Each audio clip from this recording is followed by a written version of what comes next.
कि कांग्रेस के लिहाज से ये भी दिक्कत है कि दिल्ली बड़ी दूर है, लेकिन खैर कोई नहीं, आप लगातार नजर बनाए रखिएगा और आगे भी हम अपने जो सहयोगी हैं उनके जरिए हर अपडेट अपने दर्शकों तक पहुंचाएंगे।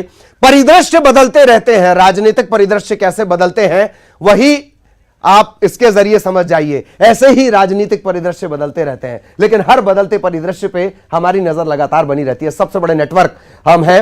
और अब जैसे कि मैंने आपसे जिक्र किया था, जैसा मैंने आपसे शुरुआत में जिक्र किया था कि सारी जद्दोजहद वहीं पहुंचने की है। चलिए न्यूज़ 18 थोड़ा पहले आपको लिए चलेगा और कौन कौन नेता वहां पहुंचेगा यह भी सबसे पहले हम आपको बताएंगे।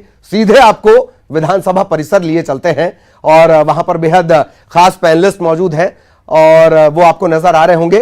तारुफ भी आपसे करवा देते हैं, हमारे सहयोगी भी वहां पर हैं, वो उनसे चर्चा भी करेंगे। बेहद खास मेहमान जो जुड़े हुए हैं उनसे आपका तारुफ करवा देते हैं। नेहा बग्गा जुड़ी हुई हैं बीजेपी की तरफ से, अपराजिता पांडे कांग्रेस की तरफ से, अक्षत शर्मा आप वरिष्ठ पत्रकार हैं, वो भी हमारे साथ जुड़े हुए हैं, उनसे भी हम चर्चा करेंगे, सवाल जवाब के सिलसिले को भी शुरू करेंगे। और जो तस्वीर है वो भी हम आपको लगातार दिखाते रहेंगे। हल्की हल्की सर्दी है, इस सर्दी में ये परिणाम भारी भारी गर्मी भर रहे हैं, इनसे चर्चा भी हम करेंगे और सवाल जवाब के सिलसिले को भी आगे बढ़ाएंगे। तो बेहद खास मेहमान लगातार हमारे साथ बने रहेंगे। विधानसभा परिसर, जैसे कि मैंने जिक्र किया कि सारी जद्दोजहद जो है, सारी कवायद जो है वो यहीं पहुंचने की है। और लीजिए प्रद्युम्न सिंह, स्वर और सुर बताने की जरूरत नहीं कहां के हैं, और ये सियासत है, इसमें स्वर और सुर दोनों का बड़ा महती भूमिका रहती है, बड़ी महत्वपूर्ण भूमिका रहती है। प्रद्युम्न सिंह तोमर कल तुलसी सिलावट नजर आए थे, अब प्रद्युम्न सिंह तोमर, नतीजों का इंतजार है। अर्जी उसके दरबार में लगी हुई है जो सबकी सुनता है। मतदाताओं की भी आज अर्जी वहीं पर लगी हुई है। अर्जी मतदाताओं ने तो खैर अपनी अर्जी, जो नेताओं की अर्जी लगी थी उसका परिणाम सुना दिया है, तो सभी उसके दरबार पहुंच रहे हैं नेता।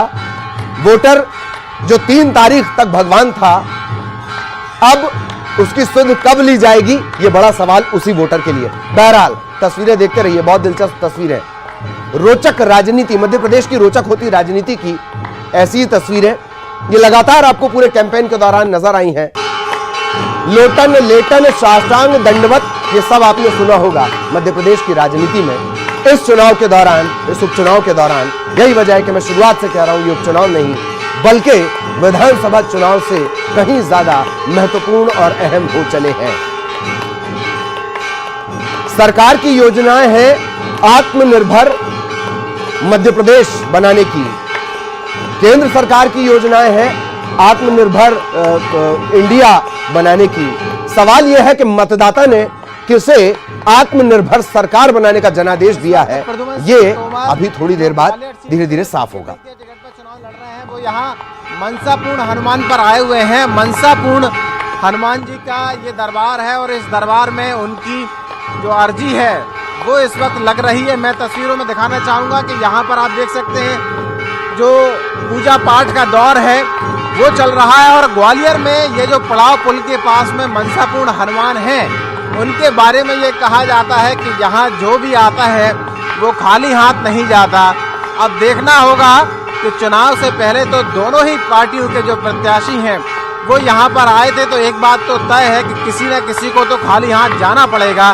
प्रद्युम्न सिंह तोमर यहाँ इस वक्त भक्ति में लीन है, हालांकि हम कोशिश करेंगे उनसे बात हो जाए, लेकिन उनकी भक्ति में हम अभी खलल नहीं डालना चाहते। उनकी भक्ति पूरी हो जाए उसके बाद हम उनसे बात करेंगे। लेकिन जैसा कि मैंने कहा कि आज इस दर से ललित, आज इस दर से किसी न किसी को तो खाली हाथ जाना पड़ेगा। शायद भगवान भी धर्म संकट में पड़ गए होंगे कि आखिरकार अर्जियां तो दोनों की लगी है, बीजेपी की भी लगी है, कांग्रेस की भी लगी है, आशीर्वाद किसको देना है। लेकिन ये तस्वीरें सब कुछ बयां कर रही हैं। और ये जो और प्रद्युम्न सिंह तोमर इस वक्त अंदर जा रहे हैं, हम उनके साथ ही चलेंगे। और क्योंकि ये दरबार है, सीधी तस्वीरें आप इस वक्त न्यूज़ 18 पर देख रहे हैं। अपनी अपनी भक्ति और अपने अपने तरीके से यहाँ पर आए हुए हैं। हम बजाय संवाद करने के ये तस्वीरें ही दिखाएंगे, क्योंकि शायद आज की ये जो तस्वीरें हैं वो अपने आप में सब कुछ बयां कर रही हैं।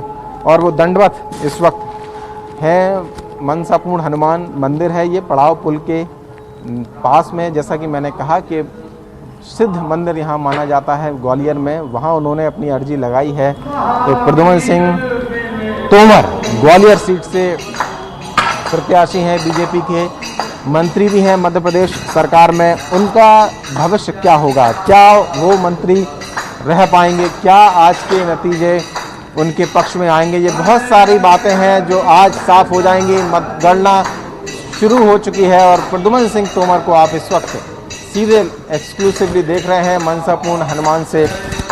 तस्वीरें हम आपको दिखा रहे हैं और आज का हमारी जो टैगलाइन भी है कि इलेक्शन मतलब न्यूज़ 18, इलेक्शन से पहले, मतदान के दिन और मतगणना के दिन, सारी तस्वीरें हम सबसे पहले आपको दिखा रहे हैं। और ये चुनाव दरअसल इसलिए भी दिलचस्प है प्रद्युमन सिंह तोमर के लिए, क्योंकि वो भी उन नेताओं में शामिल हैं जो सिंधिया के साथ में इस्तीफा देकर और मंत्री पद छोड़कर, खास बात ये भी थी कि जब कांग्रेस की सरकार थी तो उस सरकार में भी प्रद्युमन सिंह तोमर मंत्री थे, उन्होंने विधायकी छोड़ी, मंत्री पद छोड़ा और फिर दोबारा से जब बीजेपी में शामिल हुए तो फिर मंत्री बनाए गए।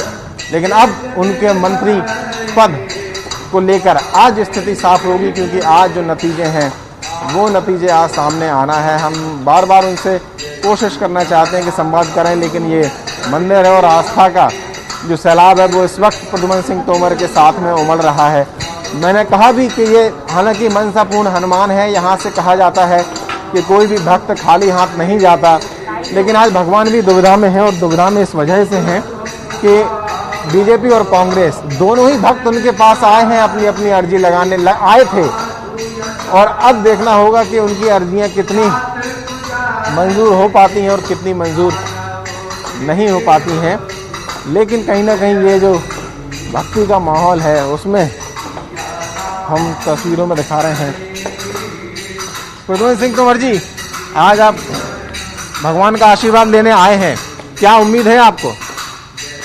भगवान मनसापूर्ण हनुमान की कृपा सब पर रहे। मैं तो एक सेवक हूँ और सेवक का कर्म सेवा करना है, वो मैं ईमानदारी से करने का प्रयास करता हूँ। यही मेरा कर्तव्य है, वो मैं ईमानदारी से करता हूँ। तो अब तो मतगणना शुरू हो गई है, क्या आप अनुमान लगाकर बैठे हुए हैं? क्योंकि कांग्रेस की ओर से अपने दावे हैं, एग्जिट पोल अपने दावे कर रहे हैं, आपके अपने दावे, आप इस वक्त भगवान के सामने खड़े हो, क्या आपका मन कह रहा है? देखिए, मेरा मन तो बड़ा साफ है कि ग्वालियर का चुनाव ग्वालियर की जनता का, और जनता जनार्दन जो चुनाव लड़ती है तो सफलता जनता के साथ है। और मैंने फिर कहा कर्म करना हमारा है, हम कर्म कर सकते हैं। कर्म हमने ईमानदारी से, हमने, हमारी साथियों ने, पार्टी ने किया है। जनता जनार्दन का आशीर्वाद है, फल देना ऊपर वाले का हाथ है, वो निर्णय देगा, कोई स्वीकार होगा। जब कांग्रेस की सरकार थी तब भी आप मंत्री थे, आप सिंधिया जी के साथ आए, आपने इस्तीफा दिया, विधायकी छोड़ी, फिर आप मंत्री बने, फिर आपने चुनाव लड़ा। अब ये सब कुछ आज के नतीजों पर तय होगा कि आप मंत्री रह पाएंगे कि नहीं रह पाएंगे। देखिए, मंत्री पद रहना महत्वपूर्ण नहीं है, रहें या न रहें। महत्वपूर्ण है कि हम जनता जनार्दन के दिल में एक सेवक के रूप में अपनी तस्वीर स्थापित कर सकें। यही मेरा मूल उद्देश्य है। इसमें मुझे लग रहा है कि मनसापूर्ण हनुमान की कृपा है, उसकी तरफ में आगे बढ़ रहा है। लेकिन भगवान भी आज दुविधा में है। सुनील शर्मा जी भी अर्जी लगा के गए हैं, आपने भी अर्जी लगा दी है, तय नहीं कर पा रहे हैं किसका साथ दें। मैंने मनसापूर्ण हनुमान से एक ही अर्जी की है कि वो शक्ति दे कि जिससे वो अंतिम पंक्ति के अंतिम व्यक्ति की सेवा करे। यही मेरी वो सामर्थ्य दे, शक्ति दे। हनुमान जी भगवान को कर्म करो ना, सेवा करो ना, प्रसाद तो अपने आप मिलता है। तो सेवा करने के लिए तो सारे लोग आए, वो भी कह रहे हैं कि हम भी सेवा करने के लिए। मैंने कहा अच्छी बात है, वो सेवा कर रहे हैं, मैं उनका स्वागत करता हूँ। सेवा करने वाले हर व्यक्ति का मैं स्वागत करता हूँ, प्रणाम करता हूँ। और हमारा और आपका मूल उद्देश्य क्या है? हमारे सारे लोग सुख में, शांति में, अच्छे वातावरण में रहें और जी, इसको जी, सब जी। लोग कर रहे हैं। चलिए, ये बहुत दिलचस्प चर्चा है। आगे हम शरद इससे दिखाएंगे, आप बातचीत भी